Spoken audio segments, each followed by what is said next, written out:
Budgetary control. What is budget? Budget is a formal statement or esteemed income and expenses based on the future plans and objectives. In other words, it is a document that the management marks to estimate the revenues and expenses for upcoming period on their goals for the business. Budgeting क्या होता है? The entire process of designing, implementing and planning and operating of the budget is termed as, इसी को budgeting कहते हैं. Budgetary control, system of controlling cost through preparation of budgets. It is a system of management or control for various activities and comparing the budget figures with the actual results and then finding out the derivation, if any, which are to be eliminated in future. Thus, budget is a means and budgetary control is the end result. Budgets and budgetings are the parts of planning, whereas budgetary control is linked with coordination and control. Differences between forecasting and budgeting. Forecasting is a statement of probable future events, which is generally long term and on the basis of performing budgeting. Budgeting is a target for future plan of action, which is generally for an accounting period, and it starts where forecasting ends. Reasons of preparing budget. Budget estimates revenue plans, expenditures and restrictions any spending that is not part of the plan. It ensures that money is allocated to those things that support the strategic objectives of the business. It helps you prepare for emergencies. A well communicated budget helps everyone understand the priorities of the business. A well communicated budget helps everyone understand the priorities of the business. It helps to shed light on bad spending habits. The process of creating a budget provides opportunity to involve staff, resulting in them sharing the organization's vision. Engages the team in reviewing and comparing the budget with actual can provide information that highlights the strength and weakness of the business. Types of budget कितने types का होता है? Budget होता है आपका 4 types का. सबसे पहले होता है on the basis of period and time. दूसरा होता है on the basis of capacity and flexibility. तीसरा होता है आपका on the basis of function. चौथा होता है आपका master budget. First on the basis of period and time. ये तो लॉन्ग टर्म बजट होता है, शॉर्ट टर्म बजट होता है, करंट बजट होता है और रोलिंग, जिसको हम प्रोग्रेसिव और कंटिन्यूस बजट भी कहते हैं. जब अगर हम बात करेंगे on the basis of capacity और फ्लेक्सिबिलिटी पे, तो ये होता है फिक्स बजट हो सकता है और फ्लेक्सिबल बजट हो सकता है. अगर on the basis of function पे बात करेंगे तो सेल्स बजट हो सकता है, परचेज एंड मटेरियल बजट हो सकता है, प्रोडक्शन बजट हो सकता है, कैश बजट हो सकता है, लेबर बजट हो सकता है और प्रोडक्शन कॉस्ट बजट हो सकता है. मीन्स टोटल ये 6 टाइप्स का हो सकता है. और मास्टर बजट क्या होता है वो हम आगे देखते हैं. अब एक एक करके हम सबको देखते हैं. On the basis of period और टाइम. पीरियड मीन्स या टाइम के बेस पर अगर बात करेंगे तो ये होता है आपका कितने टाइप्स का, मैंने बोला था आपका 4 टाइप्स का होता है. तो 4 टाइप में सबसे पहले होता है आपका long term budget. Long term budget क्या होता है? Act as a guidelines for short term budget. ये क्या करता है? Act as a guidelines for short term budget के लिए क्या करता है? एक्ट करता है. दे आर प्रिपेयर्ड टू, किसके लिए प्रिपेयर किया जाता है? ये प्रिपेयर किया जाता है आपका to depict the long term planning of business. क्या किसके लिए? Long term planning of business के लिए डिपिक्ट किया जाता है. Generally varies between 3 to 10 years. कितने साल के लिए? 3 या 10 साल के लिए ये क्या बनाया जाता है long term budget. Suitable for business industries, manufacturing machineries, electricity etcetera. ठीक है, इसके लिए क्या बनाया जाता है. शॉर्ट टर्म बजट क्या होता है? They are prepare to the depict the short term planning of business. Short term planning of business के लिए शॉर्ट टर्म बजट बनाया जाता है. Generally for 1 or 2. ये जनरली किसके लिए होता है? 1 या 2 साल के लिए होता है. Suitable for industries producing consumer goods. ये सूटेबल किसके लिए होता है? ये होता है आपका जो इंडस्ट्रीज क्या करते हैं, कंज्यूमर गुड्स बनाते हैं, छोटी छोटी चीज़ें बनाती हैं, तो उनके लिए सूटेबल होता है short term. Long term budget suitable किसके लिए होता है? जो मैन्युफैक्चर करते हैं, मशीनरीज बनाते हैं, इलेक्ट्रिसिटी बनाते हैं, इनके लिए क्या होना चाहिए? लॉन्ग टर्म बजट बनाते हैं.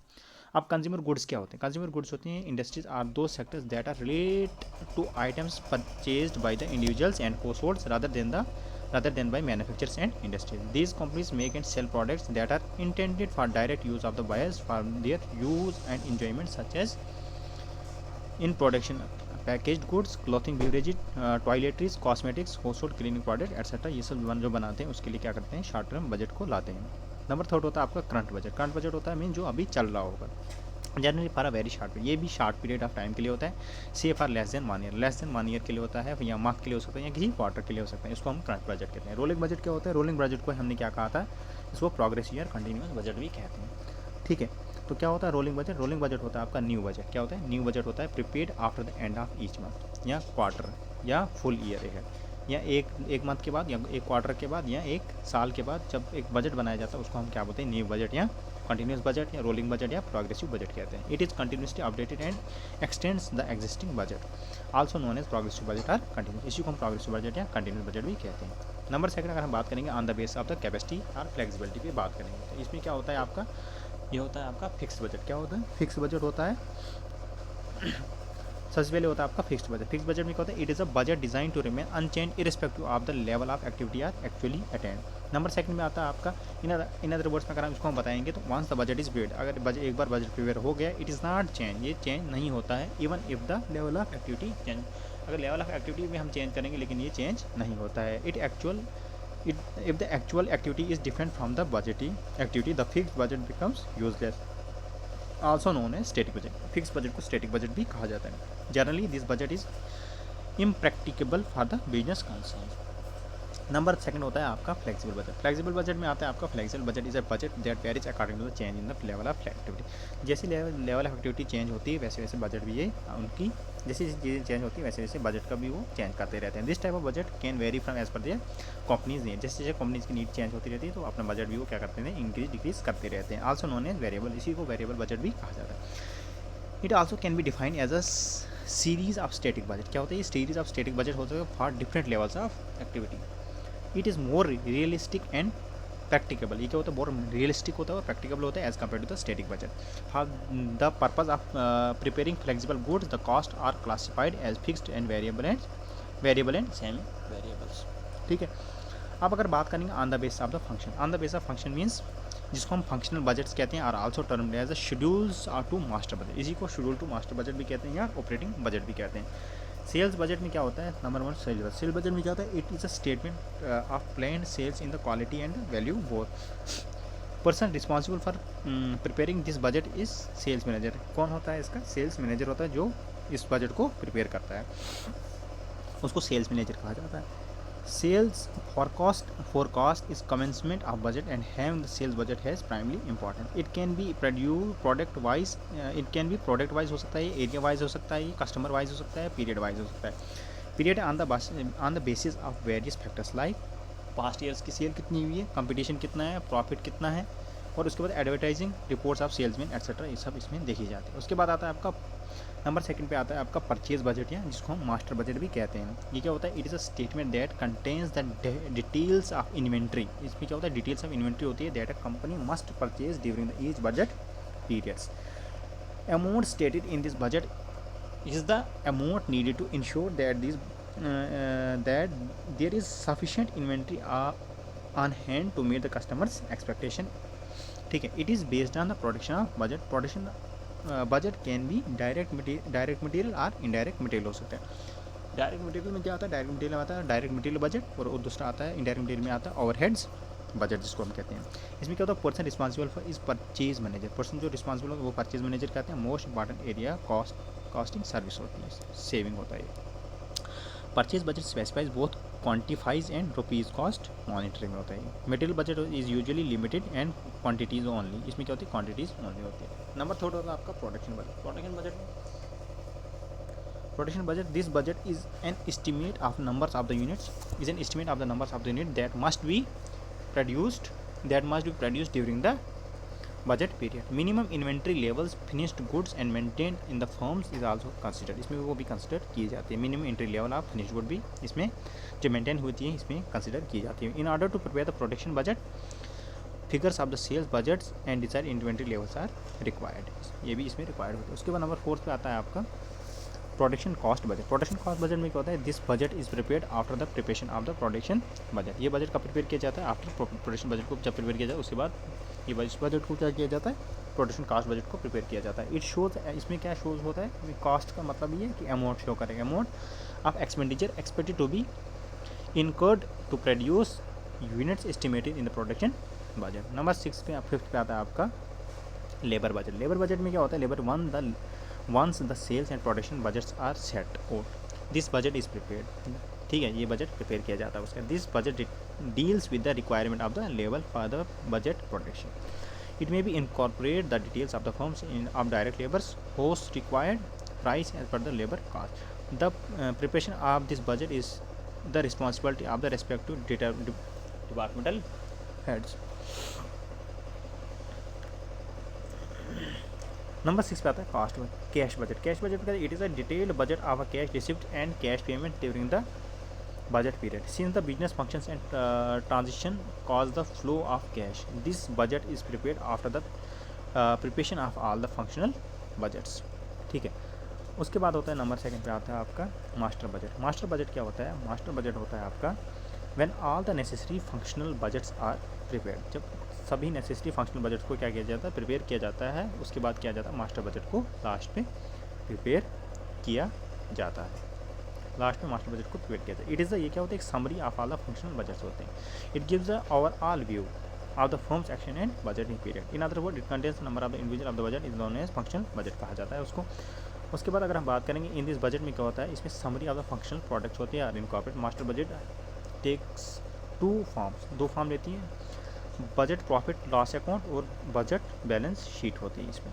अच्छा, budget profit and loss account क्या होता है? All cost and revenues of the functional budgets are shown in the summary of that reveals the loss in the budgetary period. Number 2 में आता है आपका budget balance sheet. All assets and liabilities are shown. इसमें all assets और liabilities को दिखाया जाता है। अब उसके बाद अगर हम बात करेंगे कि जो फीचर्स क्या होते हैं किसी भी budget, features of the budget या गुड बजट की फीचर्स क्या होते हैं। सबसे पहले क्या होता है? 9 होते हैं इसके। 9 में से सबसे पहले क्या होता है? It should be realistic and reasonable. क्या होना चाहिए? रियलिस्टिक और रीजनेबल होना चाहिए। ठीक है, रियल और रियल में रियल और रीजनेबल होना चाहिए और ठीक होना चाहिए। शुड बी फ्लेक्स, और क्या होना चाहिए? फ्लेक्सिबल होना चाहिए। दूसरा नंबर 3 में आता है it should be a regularly evaluate, regular इसको एवेलुएट करना चाहिए। It should be properly plan and clearly communicated at various level. Number 5 पे it should be linked effectively with the reward system. Proper fixation of authority, responsibility and accountability होनी चाहिए।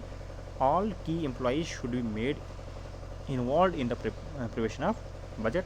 Number 8 पे आता है entire organisation must be committed toward the preparation of the end implementation of the budget. Number 9 पे आता है budget should B quantifiable. क्या होना चाहिए? क्वान्टिफाइबल मीन्स फाइनेंशियल डेटा होना चाहिए इसमें। And master budget should be broke down into the financial functional budget.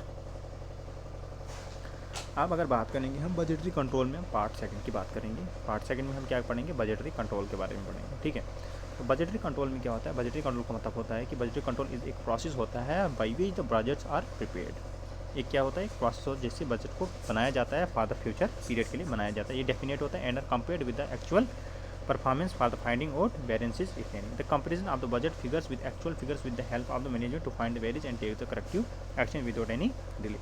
It aids and acts as a guide for the management and decision making process. ठीक है, उसके बाद लास्ट पे आता है फैसिलिटेट क्या करता है? Cost management specially in the standard costing में फैसिलिटेट करता है। ठीक, उसके बाद आता है इसके ऑब्जेक्टिव्स क्या होते हैं। ठीक है, फीचर्स तो पढ़ लिया हमने। फीचर्स के बाद हमने पढ़ा कि बजटिंग कंट्रोल क्या होता है, वो भी हमने पढ़ा कि उसके बाद हम बात करेंगे objective of the budgeting control क्या होते हैं। सबसे पहले ये क्या करता है? ये डिफाइन करता है ऑब्जेक्टिव्स ऑफ द इंटरप्राइज के ऑब्जेक्टिव्स क्या हो सकते हैं। दूसरा ये प्रोवाइड करता है कि providing plans for the achieving the objectives so defined. Number 3 पे आता है coordination activities of the various department, operating various department and the cost centre economically and efficiently, increasing the profitability by the eliminating waste, centralising the control system, correcting the variance of the set standards और fixing the responsibility of the various individual in the and the enterprise. ठीक है, next अगर हम बात करेंगे तो steps क्या लेते हैं हम बजटरी कंट्रोल के लिए, कौन से स्टेप्स लेते हैं। तो नंबर 1 पे आता है आपका, नंबर 1 पे क्या आता है? नंबर 1 पे आता है आपका डेवलपिंग बजट। डेवलपिंग बजट में क्या आता है? The first stage of the budgetary control developing a various budgets, utmost care should be taken while developing the budget. The factors affecting the planning should be taken carefully and the budget should be developed after thorough study the same. Number 2 में developing budget में क्या आता है? बात क्या आता है? Recording actual performance. There should be a proper system of recording. क्या होना चाहिए? प्रॉपर सिस्टम ऑफ रिकॉर्डिंग होनी चाहिए। The actual performance achieve, this will facilitate the comparison between the budget and the actual. Number 3 में आता है आपका,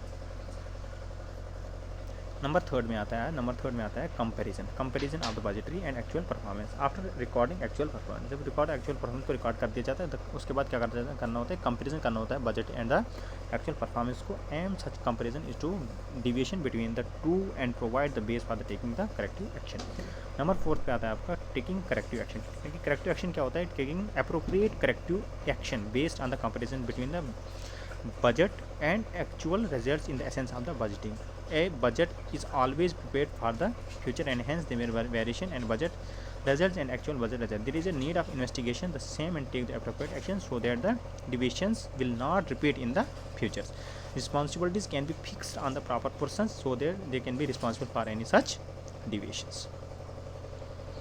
अब बात करते हैं हम टेक्निक्स ऑफ बजटिंग क्या होती हैं, क्या टेक्निक्स होती हैं बजटिंग की। ठीक है, अब हम बात करते हैं टेक्निक्स ऑफ द बजटिंग के बारे में। Techniques of the budgeting following are the most common budgeting technique. ये क्या मोस्ट कॉमन बजटिंग टेक्निक्स हैं। नंबर टोटल कितनी है, 4। सबसे पहले क्या होते हैं, वेरियस एनालिसिस किया जाती है इसमें। अच्छा, सबसे पहले आता है वेरियस एनालिसिस। ठीक है, दूसरे नंबर पर आता है रिस्पॉन्सिबिलिटी अकाउंटिंग मीन्स ट्रेडिशनल, ये क्या होती है, और एडजस्टमेंट फंड्स। ये 3 क्या होती है आपकी ट्रेडिशनल टेक्निक्स हैं। और मॉडर्न टेक्निक में क्या ऐड किया गया है आपका, जीरो बेस्ड बजटिंग भी ऐड किया गया। अब जीरो पे ये सब क्या होती हैं हम नीचे देखते हैं इनको। ठीक है, वेरिएंस एनालिसिस में क्या होता है, नंबर फर्स्ट पे वेरिएंस एनालिसिस में क्या आता है आपका, in this analysis budget is prepared for each and every department. इसमें क्या होता है कि बजट को प्रिपेयर किया जाता है हर एक डिपार्टमेंट, ईच और एवरी, हर एक डिपार्टमेंट, ईच और एंड एवरी डिपार्टमेंट के लिए प्रिपेयर किया जाता है। हर एक डिपार्टमेंट के लिए क्या किया जाता है, प्रिपेयर किया जाता है। Then a comparison is made between the actual and budgeting figures को फिर कंपेयर किया जाता है। उसके बाद कंपैरिजन के बाद variance are determined which can be favourable और अनफेवरेबल वेरिएंस। फॉर एग्जांपल क्या होता है कि the difference between the actual labour cost कितनी है एंड एस्टिमेट लेबर कॉस्ट कितनी होगी, उसको भी इसमें इंक्लूड किया जाता है। This technique of budgeting helps in reducing cost and is most commonly use technique of budgeting control. Budgeting control के लिए मोस्ट कॉमनली यूज टेक्निक की जाती है। नंबर सेकंड पे आता है आपका रिस्पॉन्सिबिलिटी अकाउंटिंग में क्या आता है, considered as a good technique for budgetary control. In this technique 3 centres are created, cost centre, profit centre और investment centre. All these centres are like the department of organization and employees are classified on the basis of these centers. The performance of these employees is recorded manually and their accountability is fixed regarding certain goals and quantity और qualitative दोनों इसमें add की जाते हैं। This ये जो techniques है ये हमें एड करती, मदद किस में करती है, decision making such as promotion और demotion based on the employees performance में इसमें क्या करती है, हेल्प करती है। कौन सी रिस्पॉन्सिबिलिटी अकाउंट। नंबर थर्ड पे आता है आपका adjustment of funds. Adjustment of funds में क्या आता है आपका, अंडर दिस टेक्निक इसमें क्या होता है कि टेक्निक ऑफ बजटिंग, इसमें क्या होता है कि decision is taken by the top. इसमें डिसीजन कौन लेता है, टॉप मैनेजमेंट लेते हैं regarding the allocation and adjustment of the funds from the one project to another, कितना क्या लेना। Example, if a business requires fund for setting up a new project, एक न्यू प्रोजेक्ट बनाना है and there is a surplus amount allocated to already existing budget, then such surplus can be adjusted against the new project for this initial step. This technique facilities proper allocation and adjustment of the budget and prevents misuse में भी मदद करता है, misuse करने से भी रोकता है हमें, और ये क्या होती है, एक अच्छी टेक्निक होती है। नंबर 4 पे आता है आपका zero based budgeting. Zero based budgeting क्या होता है, एक इंपॉर्टेंट टेक्निक होती है जो इमेंसली पॉपुलर हुई थी these days, कि मॉडर्न बेस्ड टेक्निक है और जीरो बेस्ड बजटिंग। इसी को हम क्या कहते हैं, डी नोवा और स्क्रैच बेस्ड बजटिंग। डी नोवा और स्क्रैच बेस्ड बजटिंग इसी चीज़ को हम कहते हैं। ये क्या होता है, zero based budgeting is also called है ZBB भी इसको कहते हैं। If this process of creating budgeting of nothing without using prior years budget. This process starts from zero base. ये कहाँ से स्टार्ट होता है, जीरो बेस से, from scratch taking base as zero. All expenses are firstly judged and is just to remain in the budget. In other words, every function in organization is analyzed for its needs and cost. Then the budgets are built regarding whether the each budget is higher or lower than the previous one. Developed by इसको किसने develop किया था, Peters Raymer 1960s में इसको develop किया था। इसको father of zero based budgeting कहा जाता है। फर्स्ट टाइम इसको इम्प्लीमेंट किसने किया था, जेमी कार्टर ने 1970s में। जेमी कार्टर कौन था, USA का प्रेसिडेंट था। ठीक है, उसके बाद आता है आपका बजट इज प्रिपेयर्ड फॉर, किसके लिए प्रिपेयर किया जाता है बजट को, तो बजट को प्रिपेयर किया जाता है आपका। तो ठीक है, अब ये क्वेश्चन है, budget is prepared for definite period, indefinite period, 6 years, period of 1 year। तो बजट किसके लिए, एक डेफिनेट पीरियड के लिए किया जाता है, इसको प्रिपेयर किया जाता है। ठीक है, सेल्स क्या है, तो सेल्स आपकी क्या है, एक्सपेंडिचर बजट है, मास्टर बजट है, कैश बजट है, फंक्शनल बजट है। तो ये आपको इसका आंसर देना है। क्वेश्चन नंबर 3 में बोलता है कि budgetary control systems act as a friend philosopher and guides to, क्या करता है, गाइड किसको करता है, शेयर होल्डर्स को करता है, क्रेडिटर्स को करता है, एम्प्लॉइज़ को करता है और मैनेजमेंट को करता है। Fixed budget becomes useless in case the level of activity increases और डिक्रीजेज और remains constant. Question number 5th, 7th, 6th and 8th, 9th, 10th और 11th। अब बात करते हैं हम फाइनेंशियल ऑडिट की। नेक्स्ट टॉपिक है हमारा फाइनेंशियल ऑडिट। ठीक है, financial audit. Financial audit, audit का मतलब क्या होता है? ऑडिट का मतलब होता है it is a generic word which means to examine something thoroughly. जिस चीज़ को हम क्या करते हैं, एग्जामाइन करते हैं, थ्रोली एग्जामाइन करते हैं। ठीक है, it is an independent examination of the books of accounts by the auditor that is confusion of the accuracy of the organisation and financial statement. In other words, अगर हम समझाएंगे इसको तो ये क्या होता है? Examination of the books, examination of the examination of books of accounts by an auditor, followed by the physical checking of inventory to make sure that all the departments are following documented systems, recording and transaction. ये कहते हैं it is done to ascertain the accuracy of the financial statement provided by the organization. ठीक है, उसके बाद अगर हम बात करेंगे डिफरेंस बिटवीन, अगर हम बात करेंगे ऑडिट एंड इन्वेस्टिगेशन के बारे में बात करेंगे, तो ऑडिट एंड इन्वेस्टिगेशन के बारे में मतलब है, ऑडिटिंग का मतलब है is a general examination of the books of account to check its correctness and truthfulness. It is mandatory for the sum of the business concern. Investigation क्या होता है? Investigation is a critical examination which is performed for the specific purpose such as detention of detection of frauds, that it is क्या है, एक option है। Difference between auditing and inspection के बारे में, ऑडिटिंग क्या होता है? Is about of the four parts which is perform to check the efficiency and effectiveness of the inspection system performed. For example, who did the inspection, who was qualified etc. It is always ये क्या होती है? Planned होती है। Inspection क्या होती है? Inspection is about and present whose main focus is to check the compliance requirement. It can be planned और अनप्लान्ड, दोनों हो सकते हैं।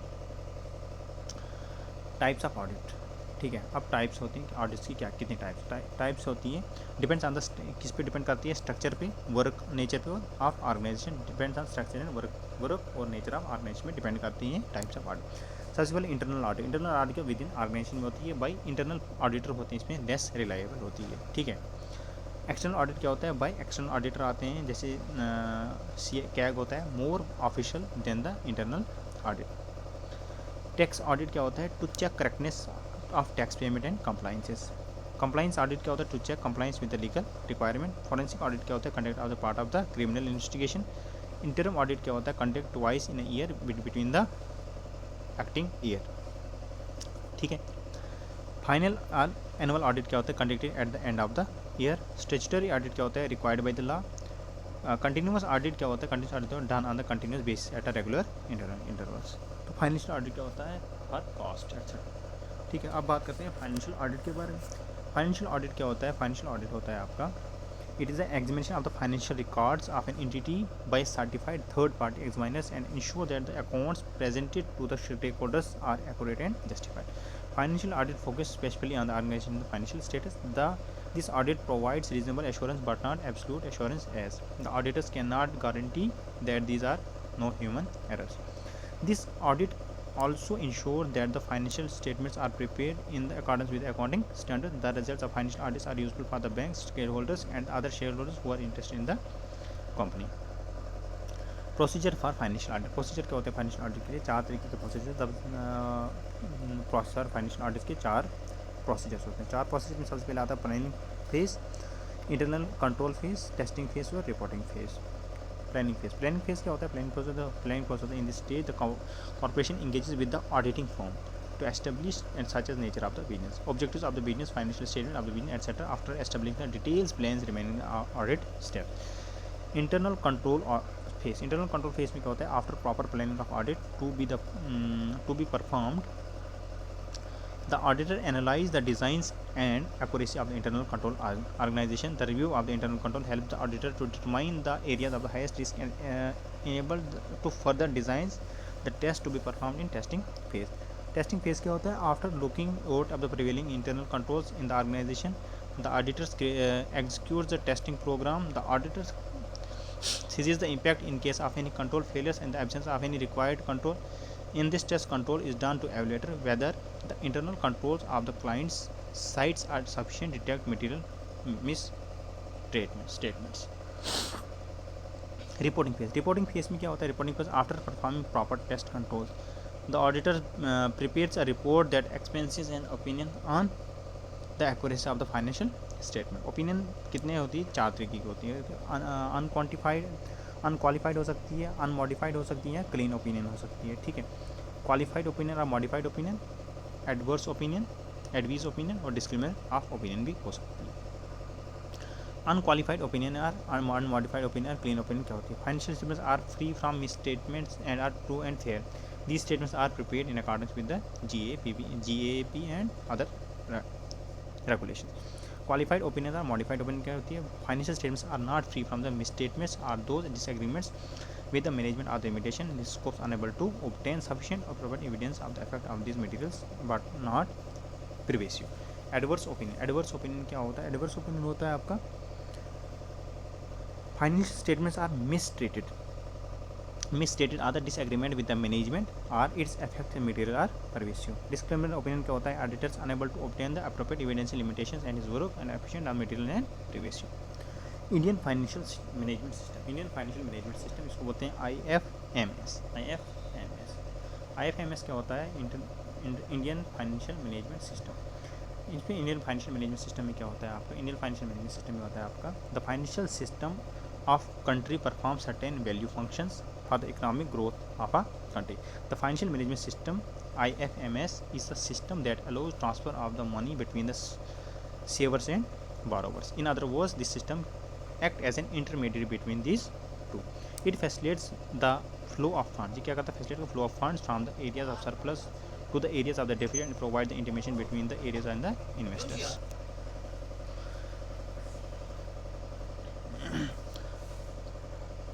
The financial system of a country performs certain valuable functions for economic growth of a country. The financial management system IFMS is a system that allows transfer of the money between the savers and borrowers. In other words, this system acts as an intermediary between these two. IFMS acts as an intermediary between these two entities, means savers and borrowers. It facilitates the flow of funds. क्या करता है? Facilitate करता है flow of funds from one area of surplus to the other areas of the deficits and provides intermediary between these savers and investors. A well managed and organized financial system. ये क्या होता है? एक well and managed organized financial system होता है for a country leads to the development of the economy of the country. अब features क्या होते हैं? Features of Indian financial statement के फीचर्स क्या होते हैं? ठीक है, इनकी बात करते हैं. इंडियन फाइनेंशियल सिस्टम के फीचर्स क्या होते हैं?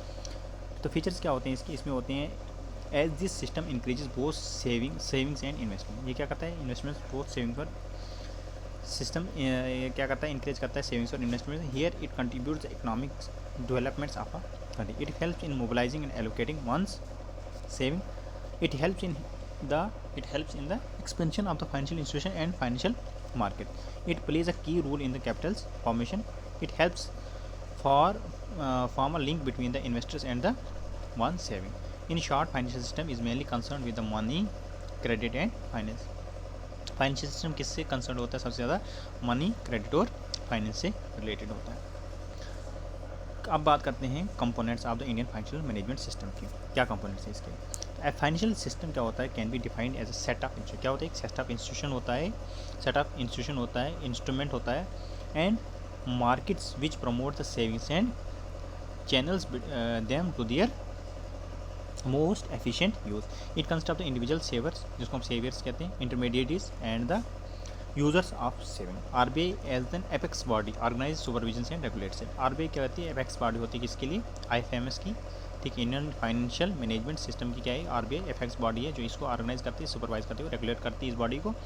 There are 4 major components of the financial system that comprise of the following. 4 major components इसके इन फाइनेंशियल सिस्टम के. फाइनेंशियल इंस्टीट्यूशन है, फाइनेंशियल मार्केट है, फाइनेंशियल इंस्ट्रूमेंट है और लास्ट में फाइनेंशियल सर्विसेज है. एक एक करके सबको देखते हैं. फाइनेंशियल इंस्टीट्यूशन क्या आता है? Financial institution are the participant in a fixed financial market. ये क्या होते हैं? इंस्टीट्यूशन होता है participant of a financial market का. These are the business organisation dealing in the financial resources. Number 3 is they collect resources by accepting deposit from the individuals and lend them to the others.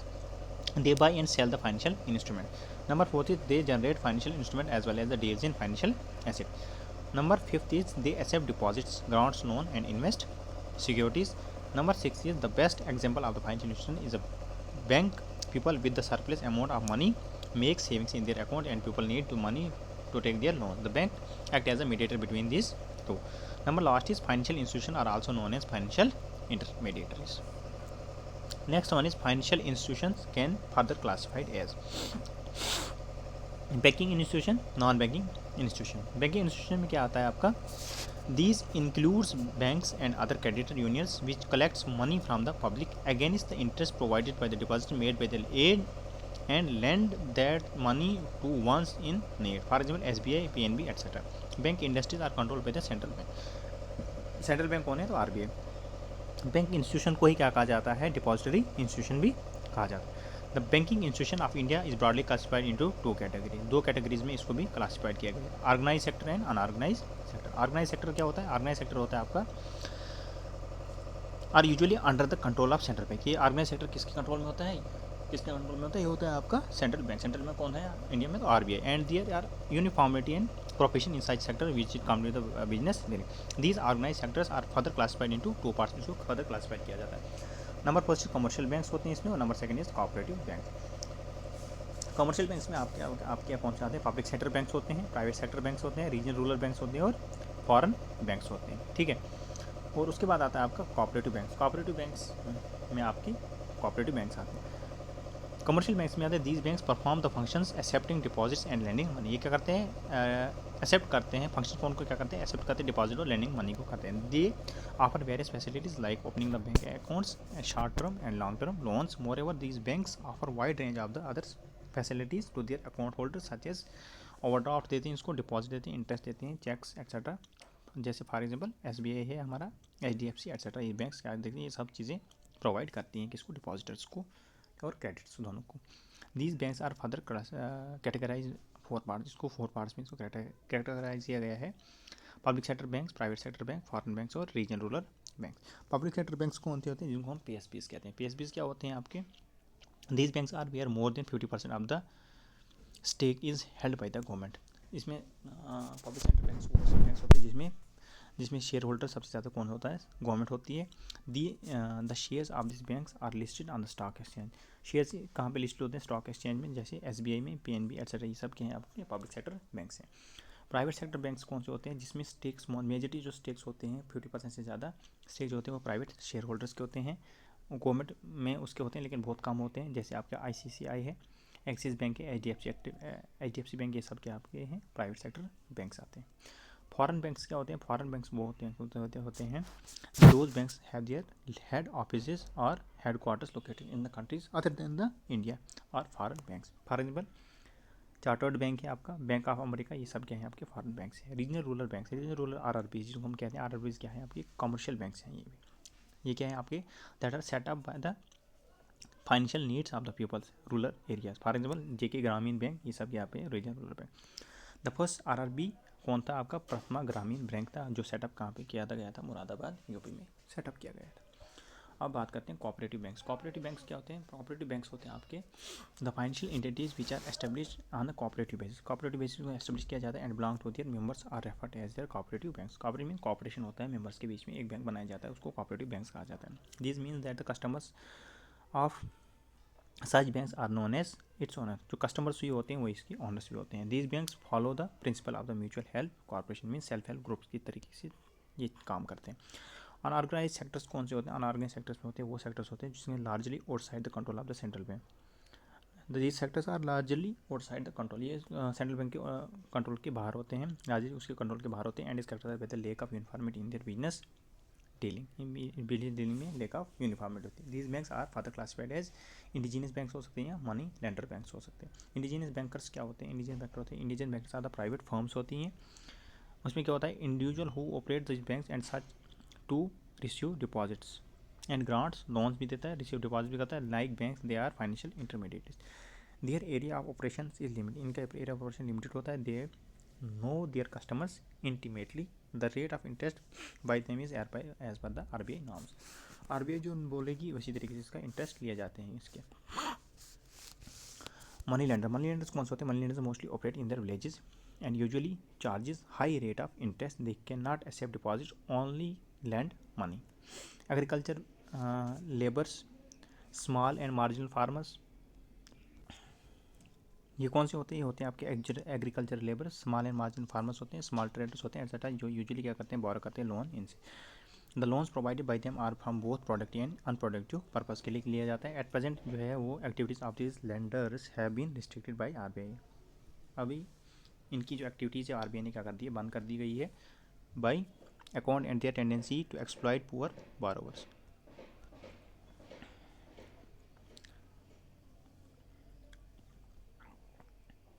They themselves decide the rate of interest, वो अपने से rate of interest क्योंकि high rate of interest देते हैं. Non banking financial institution N B F C क्या है? N B F C आपकी हैं, it is a financial institution that does not have a full banking licence. इनके पास full banking licence नहीं होता है and can not accept deposits from the public. ये पब्लिक से डिपॉजिट अपनी नहीं ले सकते. इसी को हम क्या कहते हैं? नॉन डिपॉजिटरी इंटरमीडिएट भी इनको कहते हैं, एन बी एफ सी को. These institution are regulated under the companies act of 1956 2013. ये जो एन बी एफ सी होते हैं ये रेगुलेट होते हैं, रेगुलेटेड कंपनीज एक्ट 1956 और 2013 में जो आई थी कंपनीज एक्ट, उनके अंडर इनको रेगुलेट किया जाता है. दीज इंस्टीट्यूशन कैन फर्दर भी करेक्टराइज्ड एज दो तरीके से, डेवलपमेंट फाइनेंस इंस्टीट्यूशन और investment of institutions. Number first में आता है आपका development finance institution. Development finance institution में क्या आता है आपका? These institutions are set up for the development of economy such as providing infrastructure facilities. They provide medium to long-term funds such as to meet long-term growth of the nation. For example, IDBI, CDB, NABARD, etc. ये सब क्या होते हैं? Development financial institution. They also include leasing companies, hire purchase companies, etc. ठीक है.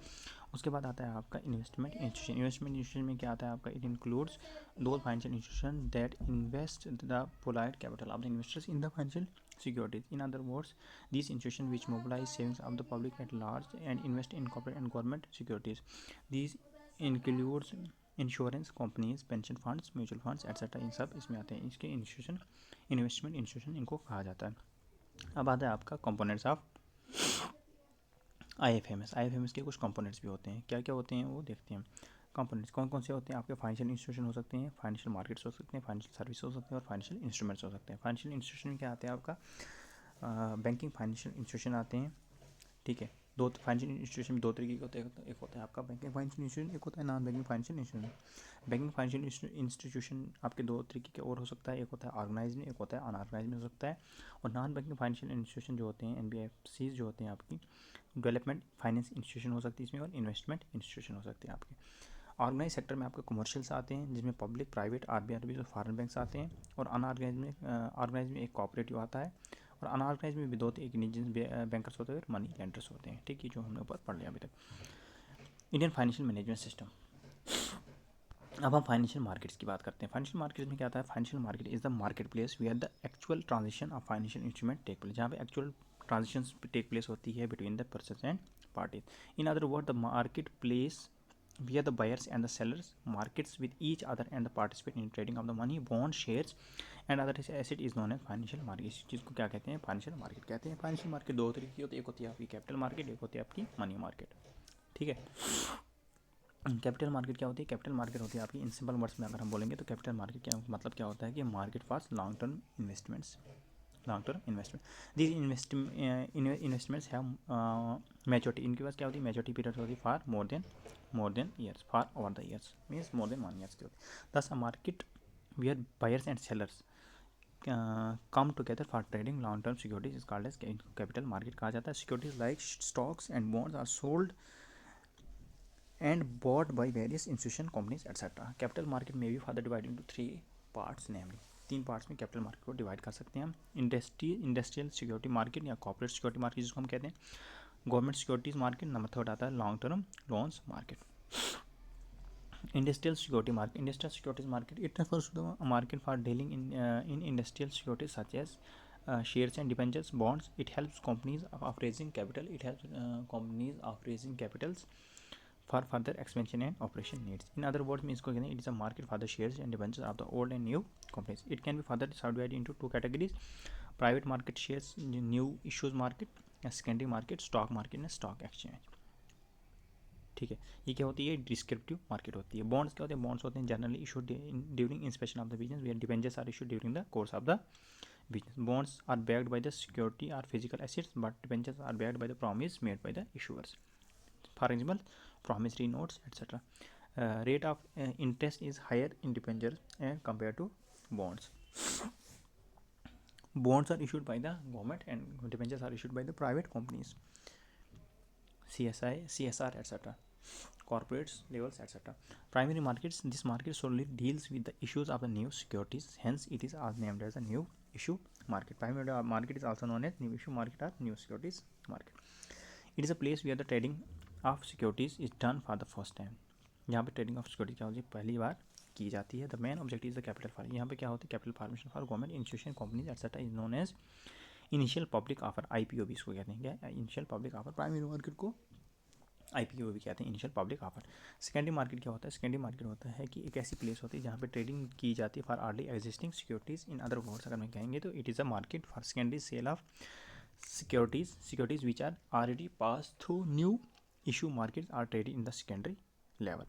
Hence the securities are bought and sold investor and securities are listed on the stock exchange में security जो listed होंगी, और इसी को हम कहते हैं stock market, stock exchange market या ओल्ड इशू मार्केट भी इसको हम कहते हैं. नंबर सेकंड में आता है government securities market. Government securities market क्या होता है, it is a market where the government securities are trade. जहाँ पे गवर्नमेंट सिक्योरिटीज को ट्रेड किया जाता है उसको गवर्नमेंट सिक्योरिटी मार्केट कहते हैं. रेट ऑफ इंटरेस्ट यहाँ पे क्या होता है on this government securities generally low होता है. This is because government securities are considered to be the safest as always meets its commitments and never defaults at time of the maturity. Hence these securities are termed as a gilt edged securities market. Government securities market को ही market को ही gilt एज securities market भी कहा जाता है. Government securities can be long term और शॉर्ट टर्म, दोनों हो सकते. लॉन्ग टर्म भी हो सकते, शॉर्ट टर्म भी. लॉन्ग टर्म क्या होती है, traded in this market only और traded in money market only. Long term loan market क्या होता है, लॉन्ग टर्म लोन मार्केट होता है इन this market helps loans amounts in detail dealt in the separate in the or large period of the repayment tenure. Money market में क्या होता है, money market में होता है आपका it is a type of the financial market for lending और borrowing the financial securities with the maturity period of generally less than 1 year. Money market में मैच्योरिटी कितनी होती है, लेस देन 1 ईयर्स की होती है. और इन अदर वर्ड में हम इसको बोलेंगे तो इसको बोलेंगे इन market purely short term funds, short term loans boring with the maturity period of less than 1 year. Money market can be further divide into 4 नेमली. सबसे पहले आता है इसका कॉल मनी मार्केट होता है, ट्रेजरी बिल्स मार्केट हो सकता है, कमर्शियल बिल मार्केट और शॉर्ट टर्म बिल मार्केट. ठीक है, कॉल मनी मार्केट क्या होता है, it is a segment of the market where extremely short term period loans are provided, that is generally for 1 day to 14 days in order to manage the day to day cash flows. This market involves इसमें high liquidity होती है. The loans are repayable on the demand of the short of the lender of the borrower. Interest rates are market driven from the sensitive demand and the supply. Rates may be vary from day to day, hour to hour, even from center to center. Treasury bills. This market deals in treasury bills. Treasury bills are the money market instrument issued by the government of India as the promissory notes with the guaranteed payment at a later date.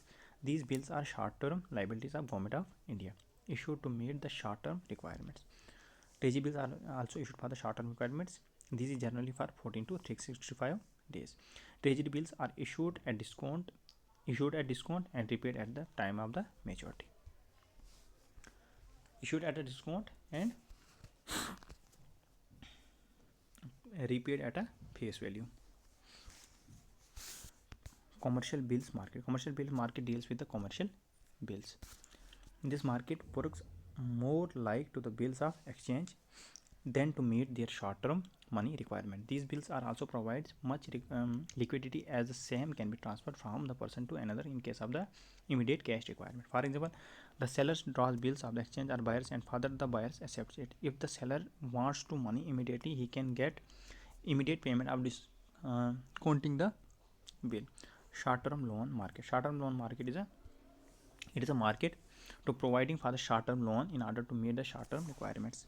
There is a significant role of the commercial banks in such market. They provide short-term loan for the cash and credit and overdrafts. Financial instruments.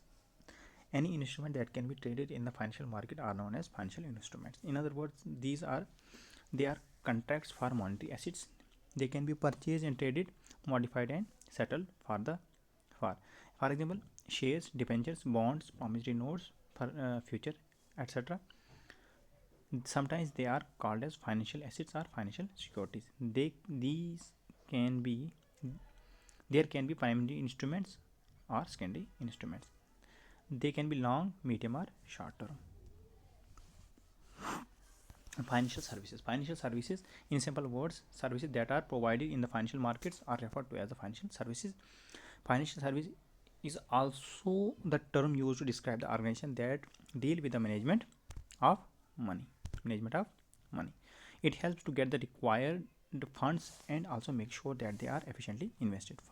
Some services are banking services, investment services, insurance services, foreign exchange services. These are all under the financial services. Banking services, granting loan, depositing money, opening accounts, issuing cards, etc. These are all comes under the financial services. Now let's talk about the public financial management system. Public financial management system. Introduction to public financial management system. Public financial management system is an online platform which was developed and implemented by the Controller General of India. ठीक है, Controller General of India CAG.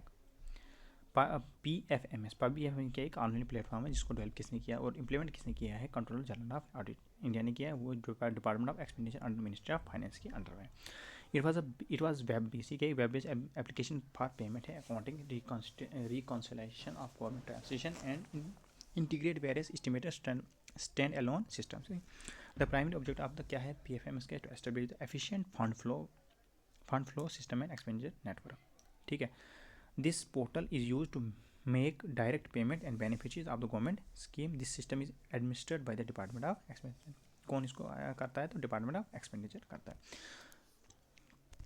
अच्छा, Controller General of Accounts in the department of expenditure ministry of finance under ministry of finance is the principal accounting adviser होता to the government of India and is responsible for establishing the maintaining the technically and sound management accounting system. Background की बात करेंगे तो जो PFMS है, public financial management system, PFMS was earlier known as central plan monitoring system. Central plan monitoring system इसको पहले कहा जाता था. अब इसको क्या कहा जाता है? Public financial management system. That was introduce by the planning. इसको किसने इंट्रोड्यूस किया? प्लानिंग कमीशन ने इंट्रोड्यूस किया. कब? 2008-9 में. 2008 to 9 में इसको इंट्रोड्यूस किया था. Initially implemented in the 4 state. Initially इसको 5 स्टेट में इम्प्लीमेंट किया गया था. बिहार, पंजाब, मिजोरम और मध्य प्रदेश में इसको इम्प्लीमेंट किया गया था. इट वाज 4 फ्लैगशिप स्कीम्स इसके अंडर थी. MG NREGA, NHRM, SSA and PMGSY इसके अंडर थी. इन दिसंबर 2013 में क्या हुआ? The union cabinet approved the national roll out for PFMS for all states. This scheme was include in the 12th 5-year plan. 12th 5-year plan में PFMS को include किया गया था. Planning commission for period of 4 years के लिए किया गया था. Public financial management system. Points remember. PFM is an electronic fund tracking system. क्या है PFMS? क्या है? इलेक्ट्रॉनिक फंड ट्रैकिंग सिस्टम है.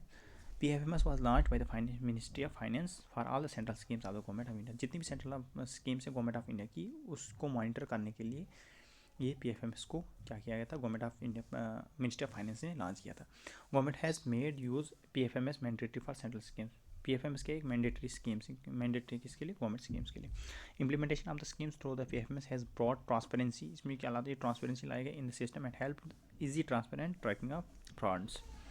With the introduction of the system, paperwork has also been reduced. इससे paperwork भी reduce हो गया है.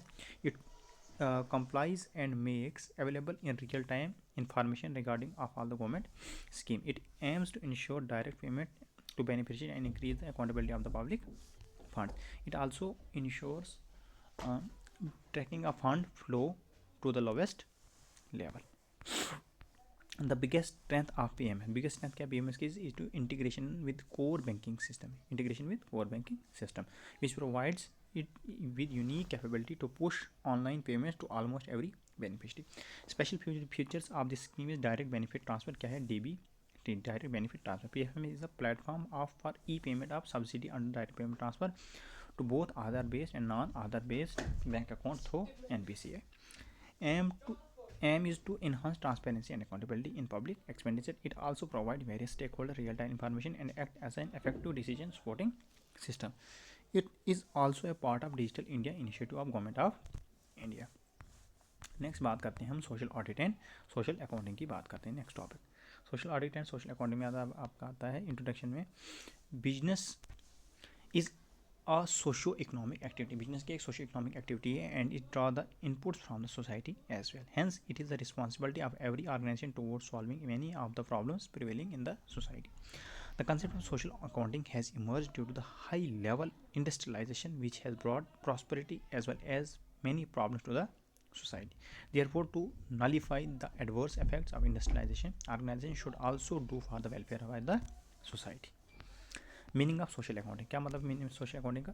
Social accounting is the process of measuring, क्या एक प्रोसेस हम किस measuring, monitoring and reporting, measuring monitoring और रिपोर्टिंग एक प्रोसेस है to the stakeholders about the social and environmental effects of the organisation and actions. In this process of social accounting, various facilities are provided organization to the society and other, and then recording. It is also termed as the social responsibility accounting, social economic accounting, and social reporting. अच्छा, features क्या है social accounting के? Features क्या आपके हैं? It is related to the use of the social resource, it emphasizes on the relationship between the firm and the society, it also determines the desirability of the firm in the society, it is application of the accounting on the social sciences. और last feature क्या है इसका, number 5, it is an expression of the company social responsibility. अब benefits क्या है social accounting? Benefits आपका है, it act as an evidence of the social commitment. Number second is it also counters the adverse publicity of the criticism made by the hostile media and voluntary social organization. Number third is it act as a decision making tool as to assist the management of formulating appropriate policies and programs.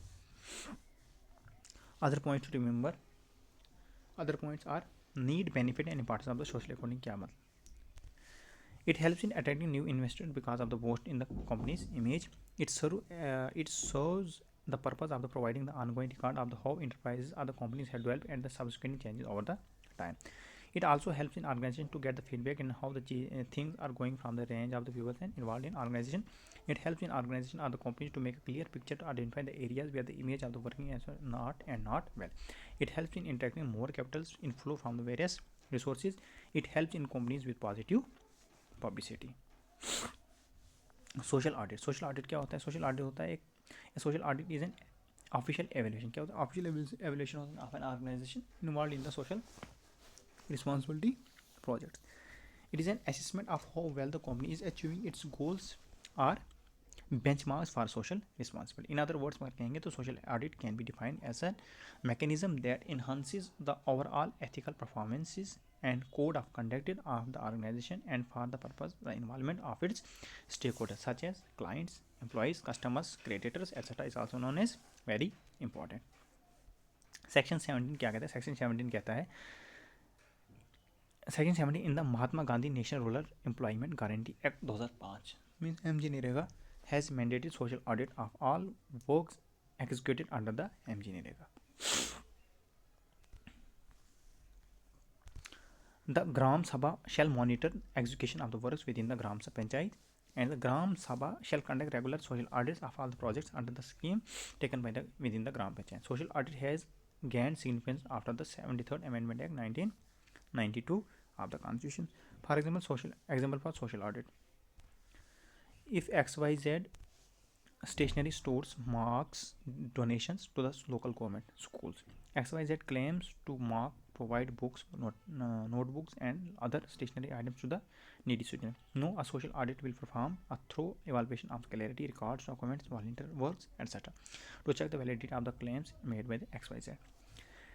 If the industry is doing the green business without harming the environment in any way by adopting environment friendly procedures, a social audit report can be made available for the company on its website, which can be further referred to as the people who might plan to invest in the company. Difference between social accounting and social audit. Social accounting क्या होता है? Meaning क्या होता है इसका? Process of measuring, recording and reporting of the effects of organisation on society. And audit का होता है कि examination of the social accounting process. Timing, it is done on the continuous basis with daily recording of the social transaction, and it is social audit is done periodical process. It is a periodical process and carried out after the preparation of the statement. Social accounting is performed by the accountants, and social auditing is performed by the social auditors. What is the legal statistic for social accounting? It is governed by the accounting standards, and social audit is governed by the standard on accounting. Next is development in accounting.